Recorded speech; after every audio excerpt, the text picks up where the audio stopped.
Welcome to Hockey Wiz Talks podcast. In this podcast, I take an in-depth look at the Pacific Division. In this podcast, I take an in-depth look at Pacific Division teams in the NHL and what their expectations are heading into the season.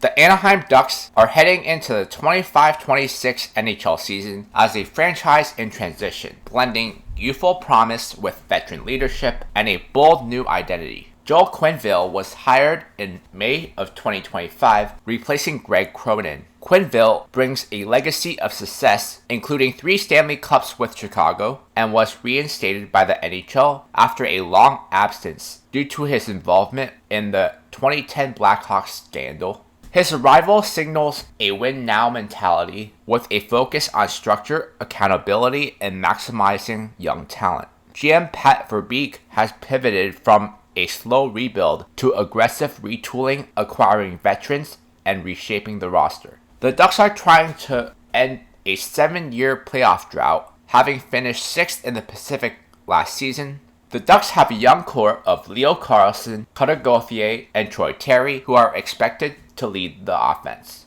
Mason McTavish was their leading goal scorer from last year, but remains unsigned, creating some uncertainty about his future in Anaheim. With John Gibson traded, Lucas Dostal is poised to take over as the starting goalie and should be their number 1 for a long time.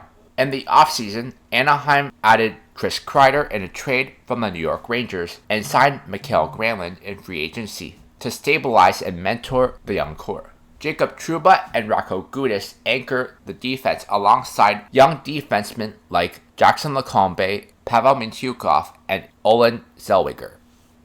Key questions for the 25-26 season for Anaheim are: 1. Can Quenneville's system unlock the Ducks' potential? His track record suggests yes, but chemistry and buy-in are critical. 2. Will the offense improve? Anaheim ranked dead last in goals last season. The additions of Kreider and Granlund helped, but they still missed out on adding a superstar player like Jason Robertson. Number 3. What happens with Mason McTavish? His contract situation looms large. If unresolved, it could hinder early season momentum. My prediction is that the Anaheim Ducks finish 4th in the Pacific Division. Despite a 96-point campaign last season, Calgary missed the playoffs on a regulation win tiebreaker. There are still a ton of question marks regarding the roster, but for now, they are a team that have a mix of veterans and emerging young studs. GM Greg Conroy has already committed to a youth movement over splashy signings. Head coach Ryan Huska emphasizes structure and competition and expects young players to take jobs and not wait for them. Last year, Calgary was led in scoring by Nazem Kadri, who had 67 points, but there are doubts about his future in Calgary. Jonathan Huberdeau rebounded last season with a solid campaign, but he is still inconsistent. Mikael Backlund and Blake Coleman provide leadership and depth in the lineup. Young emerging stars such as Matt Coronado, Connor Zary, and Joel Farabee are undoubtedly going to be the future of Calgary. Mackenzie Weegar, Kevin Ball, and Zane Parekh will anchor the Calgary Flames D-core, and it seems more and more likely that Rasmus Andersson will get traded. Dustin Wolf is the future of the Calgary Flames in net and was a Calder Trophy runner-up last year. If he can keep the Flames in the playoff race, he could be a dark horse for the Vezina. Some key questions for the 25-26 season. 1. Can Dustin Wolf carry the team again? Wolf was a Calder Trophy finalist last season, posting a 29-16-8 record with a .910 save percentage and a 2.64 save percentage. He is expected to start 55 to 60 games, but goaltending volatility is real. Can he avoid a sophomore slump? Number 2, will the Rasmus Andersson situation implode? Rasmus Andersson is a pending UFA and has already blocked multiple trade attempts by refusing to commit to extensions. Calgary risks losing him for nothing if they don't move him soon. His presence could be a distraction, especially if his play dips or injuries arise. 3. Can Jonathan Huberdeau rediscover his elite form? Huberdeau had 62 points last season, which is far removed from his 115-point peak in Florida. He is entering year 4 of his 8-year contract worth a total of $84 million with Calgary. He needs to be more than a secondary scorer. If he doesn't elevate his play, the Flames' offense may remain bottom tier. Number 4, will the youth movement deliver? Players like Matt Coronado, Connor Zary, Martin Pospisil, and Zane Parekh are expected to take on bigger roles. GM Craig Conroy has resisted signing veterans to preserve opportunity for younger talent. If these kids don't step up, Calgary could regress despite its long-term vision. My prediction is that the Calgary Flames finish 5th in the Pacific.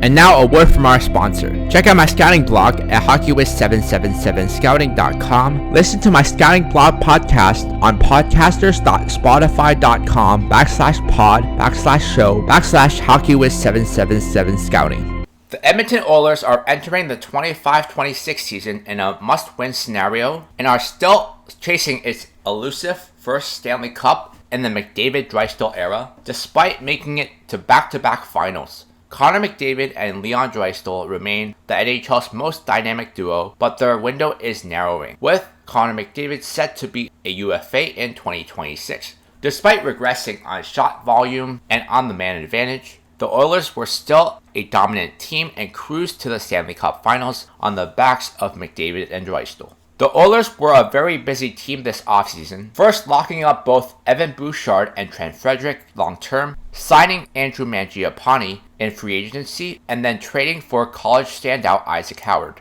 Edmonton lost several key pieces in the offseason, including Evander Kane to the Canucks via trade, Connor Brown to the New Jersey Devils in free agency, and Corey Perry to the LA Kings.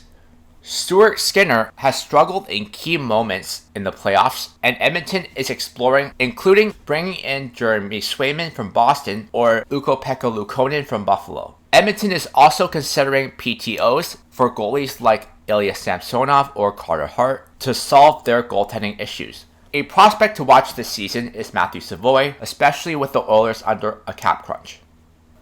Some key questions for the 25-26 season will be: 1. Will Connor McDavid sign an extension? McDavid is eligible to sign now with 1 year left on his deal. He said he wants to stay with Edmonton if there's a good window to win, but he has not committed yet. Edmonton may offer an 8-year deal, but insiders suggest a 4-year internal window to win a cup before evaluating the core is more likely. Number 2, will the goaltending hold up? As of right now, Stuart Skinner and Calvin Pickard are the goaltenders. GM Stan Bowman has resisted making a move so far, but the leash is short. A slow start could trigger a trade before December. 3. Can Matt Savoie and Isaac Howard deliver? Both are expected to crack the opening night roster and play top 6 minutes. Savoie showed chemistry playing with Draisaitl last season and brings speed and tenacity. Isaac Howard is fresh off a Hobey Baker winning season at Michigan State. He adds scoring upside, but he has never played an NHL game yet. If either can hit 15 to 20 goals, it would be a huge boost to Edmonton's scoring depth. Number 4, can they avoid a slow start? Early season slumps have forced coaching changes and lineup shuffles. Edmonton started 3-9-1 in 23-24 and 2-4-1 last season. With a revamped staff, the Oilers may need to hit the ground running. My prediction is that the Edmonton Oilers finish first in the Pacific. The LA Kings are heading into the 25-26 NHL season as a veteran-laden team with championship aspirations and a deep, balanced roster. Ken Holland took over as the GM in May 2025, replacing Rob Blake. Holland brings decades of experience and a win-now mindset. Head coach Jim Hiller remains behind the bench after guiding the Kings to a 48-25-9 record and a first-round playoff exit last season. The Kings still have the same core of players from last season with Anze Kopitar, Quinton Byfield, Adrian Kempe, Kevin Fiala, Philip Deneau, and Andrei Kuzmenko. LA added Joel Armia and Corey Perry to round out a gritty, experienced bottom 6. Defensively, the Kings still have Drew Doughty, Mikey Anderson, and Brandt Clark as their core defensemen, but they traded away Jordan Spence. Brian Dumoulin and Cody Ceci were added to provide veteran stability on the blue line. Darcy Kemper and Anton Forsberg will tandem in net and should be able to hold it down. Key questions for the 25-26 season. Number 1. Are the Kings too old? The Kings are one of the older teams in the league. Anze Kopitar and Drew Doughty are not getting any younger, and they play crucial minutes. Any drop-off in their play could be detrimental to the team. 2. Will Quinton Byfield take the leap? Teammates call him dominant, but could he become a true 1C? 3. Can Darcy Kemper stay healthy? He was exceptional last season, but durability is always a concern with him. 4. Will Brant Clark become a true top pair defenseman? His offensive instincts are elite and is already the quarterback on the second power play unit, but can he improve enough defensively to overtake Drew Doughty as a top defenseman? My prediction is that the LA Kings finish 3rd in the Pacific. The San Jose Sharks are heading into the 25-26 NHL season as a franchise deep in rebuild mode, but brimming with elite young talent and strategic uncertainty. They are definitely still in the rebuild phase, but now have one of the NHL's most exciting prospect pools, led by Macklin Celebrini, Will Smith, William Eklund, and Michael Misa. The Sharks also have K3 veterans on the roster such as Tyler Toffoli and Alexander Wenberg. San Jose has improved their defense with the additions of Dmitry Orlov and John Klingberg in free agency and Nick Leddy off waivers. Mario Ferraro is likely to be traded before the deadline for picks and prospects, which give opportunity for young guns like Sam Dickinson to step up. Expect more moves as GM Mike Greer clears space for prospects and stockpiles picks. Yaroslav Askarov is the future of the Sharks in net, but San Jose also acquired Alex Nedeljkovic for a 3rd-round pick as an insurance policy.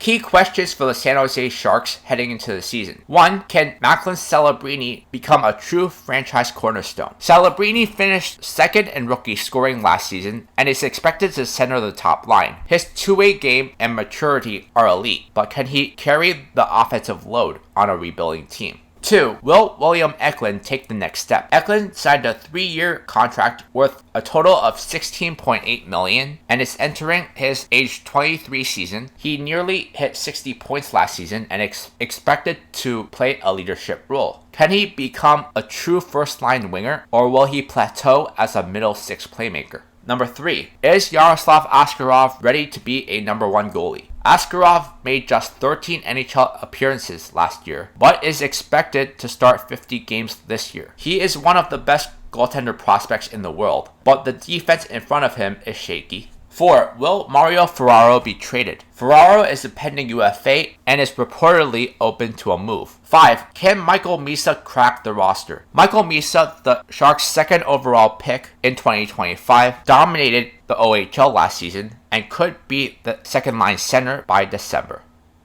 My prediction is that the San Jose Sharks finish 8th in the Pacific.